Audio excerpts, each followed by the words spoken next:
Nah, ini hubungannya dengan KSP. Hasil kali kelautan itu KSP.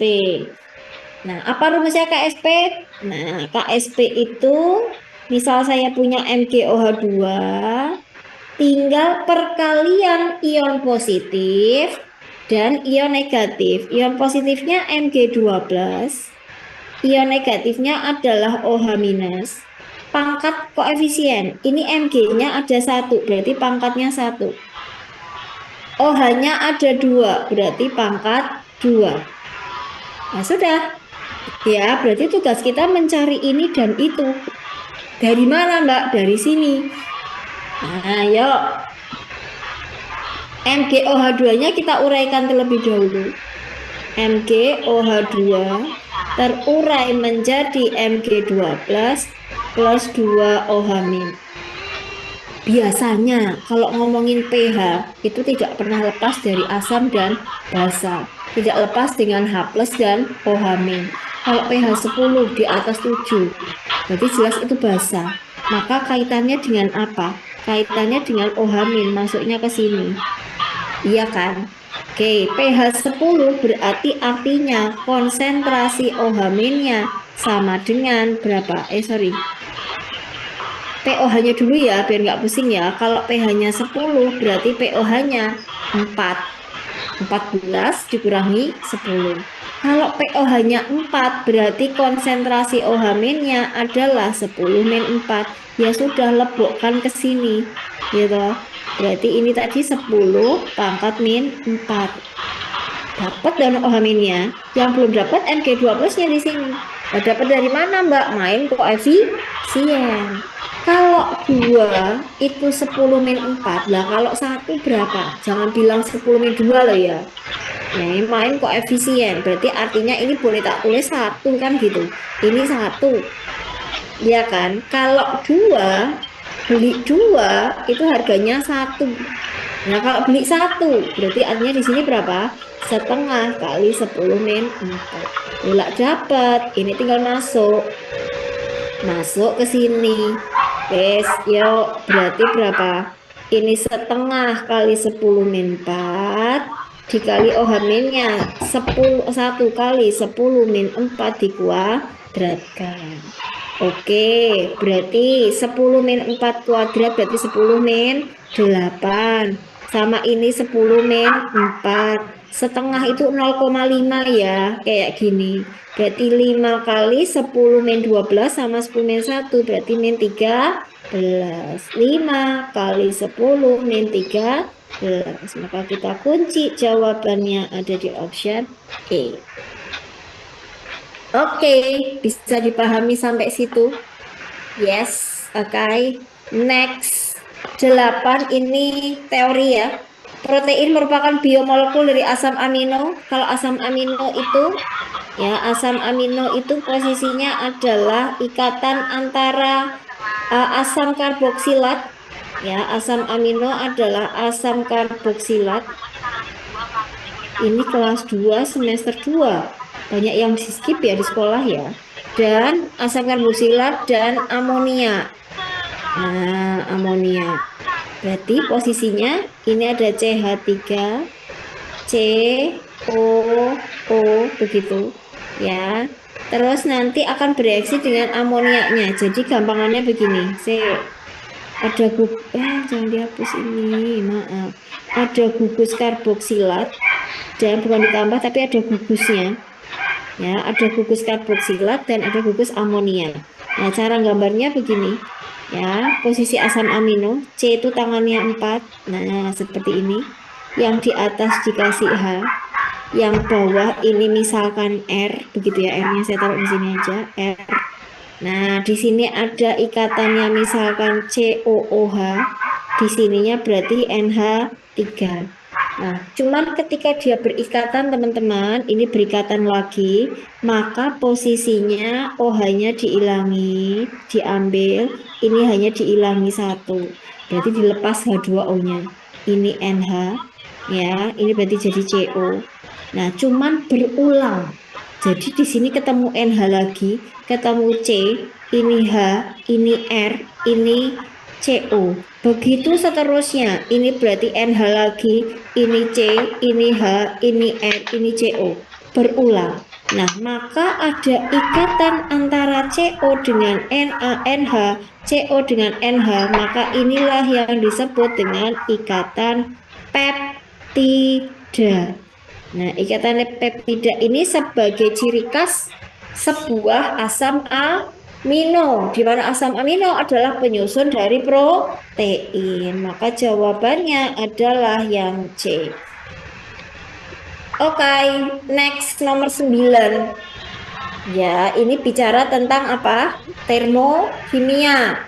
Nah, ada reaksi termokimia 1, termokimia 2. Maka pertanyaannya ini, Mbak, kok tumben ini nggak ada reaksinya? Nah, berarti kita yang harus menuliskan reaksinya. Ya, ada kata penguapan. Yang namanya penguapan berarti ada apa, Dek? Ada H2O, ya, ada H2O dan berubah menjadi H2O. Loh, kok air jadi air gimana, Mbak? H2O belum tentu air. Ya, kalau menguap berarti dari cair menjadi gas. Berarti yang ini bentuknya liquid, ya, yang ini bentuknya liquid, yang ini bentuknya adalah gas. Nah, mintanya seperti itu, maka ini delta H-nya piro? Ya, ini delta H-nya berapa, Mbak, kalau ada kayak gini? Ya udah, tinggal kita sesuaikan aja dengan persamaan reaksi yang udah diketahui. Kita baca dari sebelah kiri ya. H2O-nya yang bentuknya liquid. Yang mana, Mbak, yang ada liquidnya loh ini?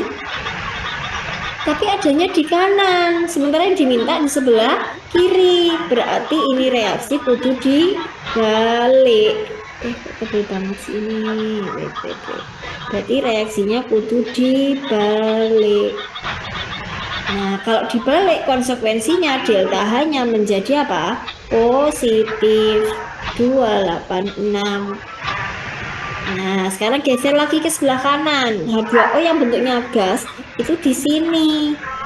Udah sama, Mbak, di kanan. Koefisiennya juga udah sama. Berarti ini tetap nggak usah diapa-apain. Berarti ketemunya minus 242.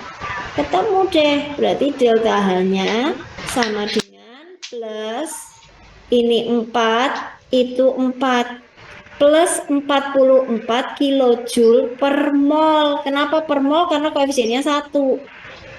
Tapi ternyata bukan itu, belum selesai yang ditanyakan. Jangan jawab 44 dulu. Yang ditanyakan untuk 5,4 gram. Kita cari molnya dulu. Berarti mol sama dengan 5,4 dibagi air tadi 18 ya. Berarti 0,3 mol. Padahal yang sekian ini tadi untuk berapa mol? Untuk 1 mol. Yang diminta untuk 0,3 mol. Nah, delta H-nya sama dengan 0,3 dikali 44. Berarti berapa? 13,2. Plus apa min, Mbak? Ini tadi hasilnya plus. Nah, berarti ini udah coret dulu. Kalau plus berarti bahasanya adalah menyerap. Berarti jawabannya adalah yang C. Ya, penyerapan 13,2 kilojoule. Oke, next. Ya Allah, kok cepet banget sih. Kurang 15 menit ya. Masih berapa nomor lagi yang belum kita bahas? Banyak banget ya. Oh enggak sih? Ya udah, yuk. 10. Unsur P bersenyawa dengan unsur Cl membentuk PCl3. Maka pasangan enak banget ini kayak yang tadi ya. Oke, berarti senyawanya udah ada. PCl3. Siapa pusatnya, guys? Pusatnya berarti yang sedikit ya. Berarti P. P-nya adalah si cowok. Cowoknya berapa loh dari sini? Dikonfigurasi dulu 15. 2, 8, 5. Oh, ini loh. Cowoknya ada 5. Ya, ceweknya nggak usah. Ya, ini buat apa, Mbak? Ini dipakai buat ngecek aja. 287. Oh, butuhnya 1. Berarti ikatannya hanya 1 elektron. Berarti ceweknya ada berapa, Mbak? Ceweknya ada 3. Dari mana? Dari sini. Ya, dari sini nih. Tuh. Ya, berarti ceweknya ada 3. Dek bayangin ada 5 cowok berdekatan dengan 3 cewek. Ada berapa pasang yang cowok cewek? Kan ini berarti. Oh, iya kan? Berarti ada berapa pasang? Maka kita bisa hitung PEI-nya sebanyak 3 pasangan elektron yang berikatan. Maka kita bisa cari sisanya. Sisanya berarti berapa? 2. Ada 2 cowok yang jomblo, nggak dapat pasangan. Tapi kalimatnya adalah PEB, bukan EB.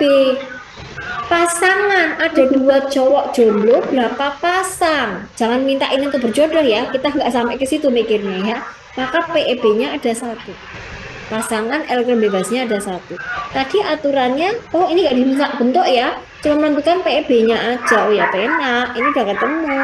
Pasangan elektron bebasnya berarti hanya ada 1. Oke. Finish nomor 10 maksudnya. Nah, sekarang nomor 11 dan 12. 11 dan 12 ini masuknya adalah ke laju reaksi. Termokimia, maaf. Termokimia, tapi ada kaitannya dengan laju reaksi ya sebetulnya. Oke, sebelum ke situ Mbak Mirna gambarkan dulu. Ya, Mbak Mirna gambarkan dulu. Wait. Nah, terkait dengan reaksi ekso dan endo. Betul banget Rausan, entalpi ya. Jadi kita bicara tentang ekso dan endo. Jadi misal saya punya reaksi eksoterm. Ya kan, misal kita bicaranya eksoterm. Nah, kayak gini. Berarti kalau kita minta membuat grafik. Nah, berarti grafiknya adalah posisinya ini reaktan. Nah, reaktan ini adalah produknya. Jadi, wait, ini kok jelek. Kita bikin yang bagus. Nah, seret. Nah, jadi posisinya reaktannya tuh di atas, produknya tuh di bawah. Jadi yang pertama kali bereaksi kan pasti reaktannya dulu dan hasilnya adalah produk. Nah, kalau eksoterm, reaktannya pasti di atas atau lebih besar daripada produknya. Nah, sementara H produk, H reaksi, delta H reaksi, itu rumusnya adalah H produk dikurangi H reaktan. Nah, karena tadi reaktannya lebih besar di atas, maka ini hasilnya apa? Negatif. Ya, itu negatif. Itu adalah eksoterm. Nah, kalau endoterm, Mbak, kalau endoterm ya tinggal dibalik. Ya, endoterm tinggal dibalik. Berarti reaksinya reaktannya di bawah. Nah, ini di atas. Ini gini. Nah, maka ini reaktan kayak gini. Ini produknya. Ini endoterm. Nah, apa kaitannya dengan ini? Ternyata pada saat dia mau bereaksi, A plus B menjadi sebuah produk itu ada tahapannya. Ya, ini kalau kita lihat, ini tahapan pertama. Terus ada lagi puncak yang kedua. Berarti dia ada dua tahap. Nah, ini kalau ditulis seperti ini adalah tahap pertama. Nah, ini kemudian tahap yang kedua. Nah, seperti itu ya. Maka kita lihat yang ditanyakan adalah bagaimana pembentukan setiap mol produk P dari senyawa antara C. Berarti yang ini nih yang mau kita lihat. Nah, kita lihat ya. Ini P produknya dari senyawa antara C. Nah, di sini. Nah, maka kan berarti grafiknya yang ini nih. Nah, ini tadi reaktannya, dianggap reaktannya, ini produknya. Tinggal kita tarik ke sebelah kiri. Nah, ke sebelah kiri kasih warna yang agak ngejreng. Nah, yang sebelah kiri berarti tadi ya C-nya di sini. Tuh, B. Kemudian ininya siapa? A. Ya, kita tarik ke sini. Ini tadi C-nya. C-nya mana? Bukan B ya? Maaf. Saya hapus dulu. Nah, yang ini posisinya yang C itu di sini. Nah, gitu ya. Oke, berarti kalau mau dari C ke P berarti dari C yang ini ke A. Ya udah, dibolak-balik ya, C ke A ke C, nggak ada masalah. Berarti ini salah, ini salah, ini salah, ini salah. Wow, udah langsung ketemu ya. C ke A. Berarti jawabannya adalah yang E. Nah, Mbak, aku boleh nanya hubungan sistem sama lingkungan di eksoterm sama endo, Mbak? Soalnya aku sering kembali. Boleh? Boleh. Jadi kalau eksoterm itu kan kata kuncinya melepas. Berarti dicoke. Kalau bahasa Jawa bilang kalau dilepas itu berarti dari dalam keluar atau dari luar ke dalam. Dari dalam keluar dong, berarti kalimatnya dia dari ada perpindahan. Melepas itu berarti dari dalam keluar. Dalam itu berarti sistem ke lingkungan. Berarti kalau yang endoterm tinggal kebalikan, menyerap. Berarti dari lingkungan ke sistem. Gitu ya Rosan ya, oke? Dah, yuk. Next berarti dengan gambar yang sama, jika semua spesies yang terlibat berwujud gas dan menurut teori kinetik gas, apa yang akan terjadi teman-teman? Kita lihat yang pertama ya. Tadi kita punya apa namanya reaktan satu. Ini tadi warnanya apa ya biar sama ya? Oh ini biru. Ini kayak ini hijau, yang ini pink. Oke, gitu ya. Kita punya dua tahapan.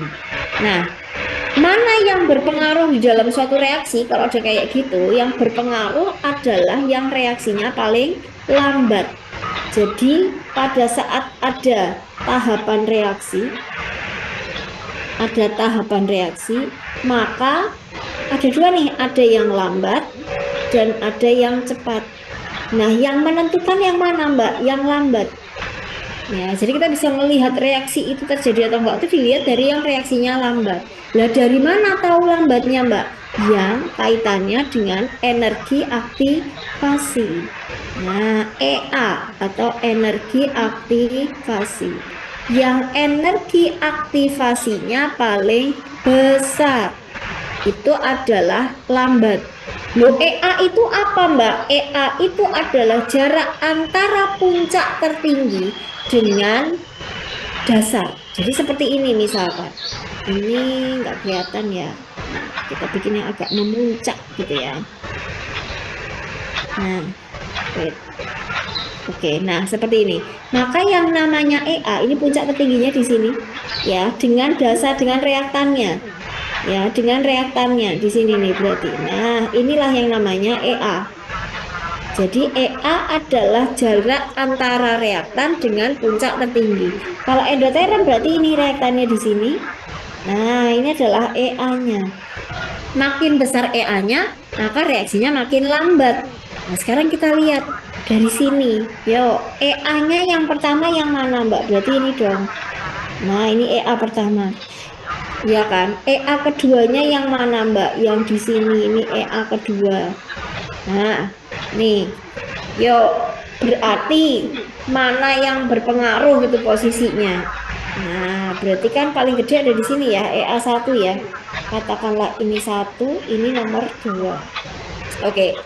Pada temperatur yang sama, pembentukan teraktivasi AB+, ini AB+, dari A plus B itu lebih mudah dibandingkan C plus dari senyawa C. Dek, tadi EA1 lebih besar dari EA2. Itu artinya EA1 lebih lambat, ya kan? Reaksi yang pertama itu lebih lambat. Kalau lambat ya nggak mudah loh. Kebalik loh berarti. Yang mudah harusnya yang pink, yang warna pink. Berarti A salah. Ya, pada temperatur yang sama, konstanta laju reaksi pembentukan produk P dari C dan bla bla bla itu lebih besar. Dek, yang namanya konstanta itu sama. Berarti ini nggak ngaruh. Ya kan? Senyawa antara C, ini C, senyawa antara C pasti akan terbentuk jika kompleks, mana tadi? Salah. Senyawa antara C pasti terbentuk jika terjadi tabrakan antara A dan B. Ini senyawa antara C di sini.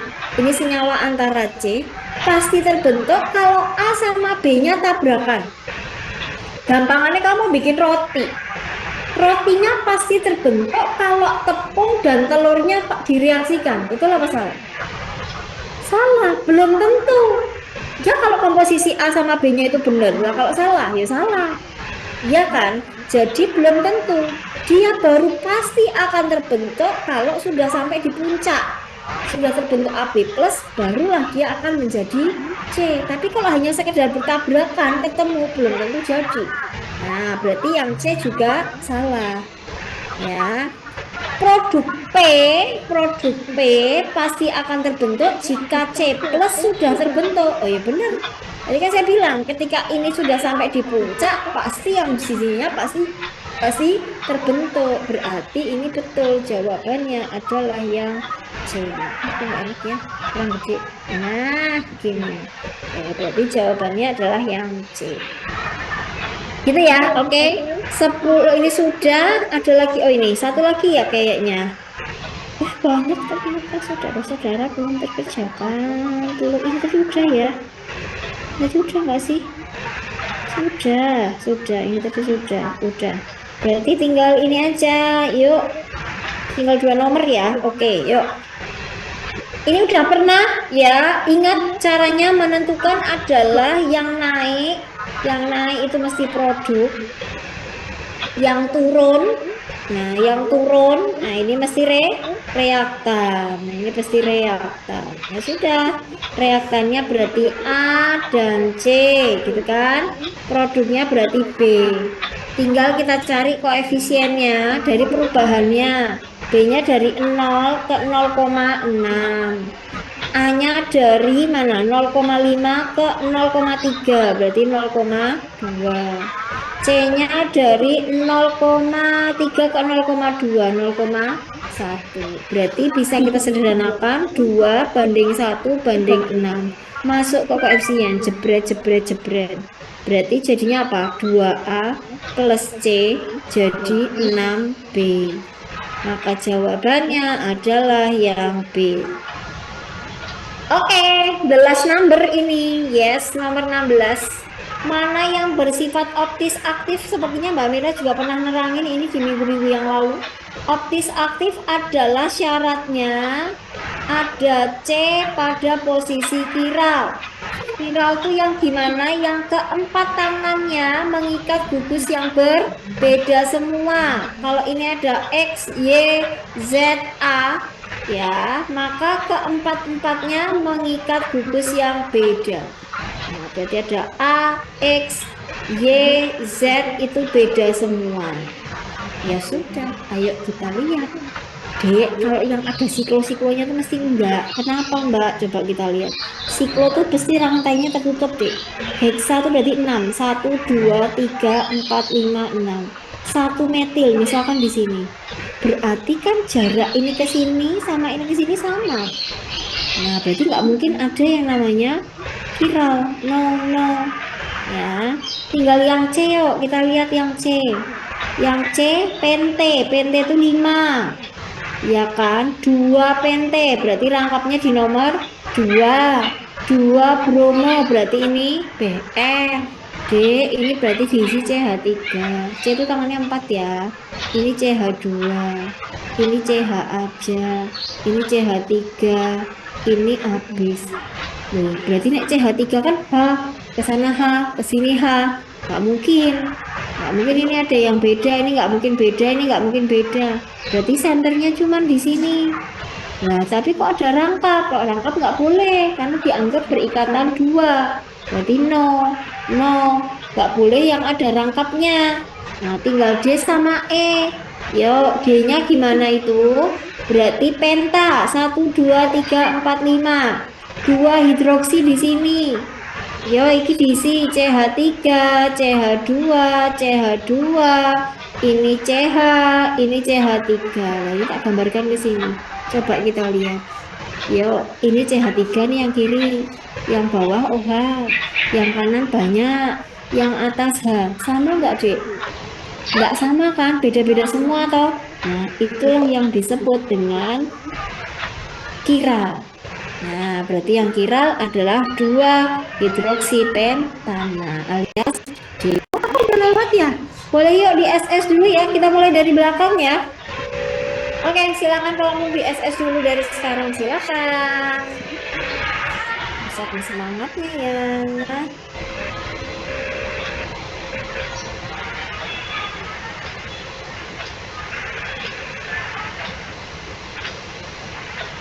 Next.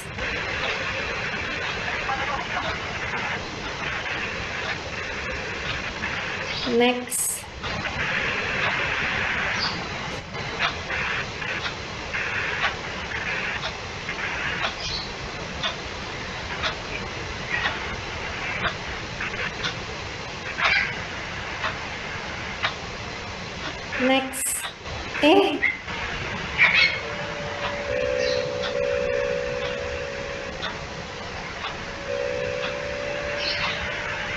Next.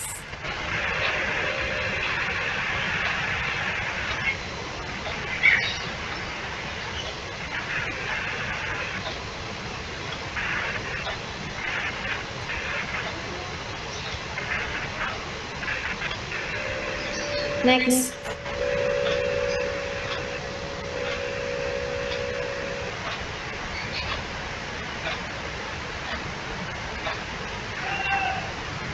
Next.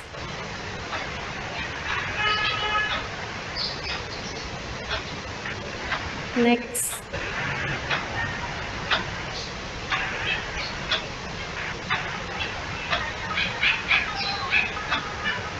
Next.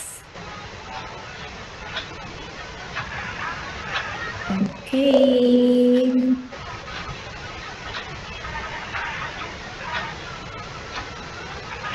Next.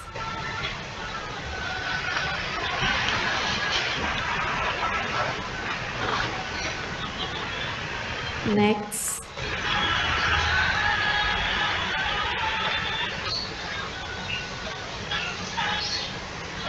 Next.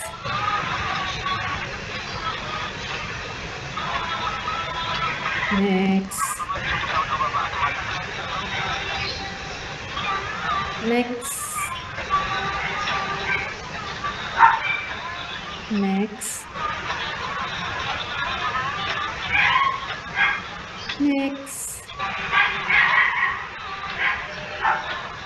Next.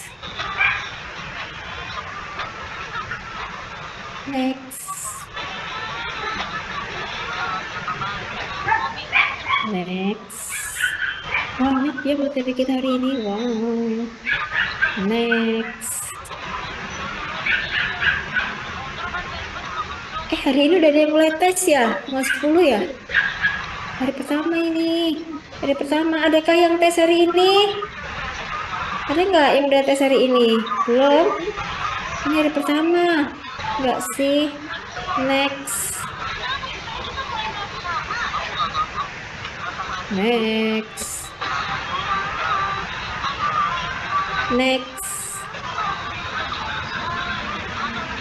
Oke. Terima kasih teman-teman. Waktunya besok tuh, Vinto besok. Sukses untuk yang mau ujian yang hari ini, mudah-mudahan sukses. Yang besok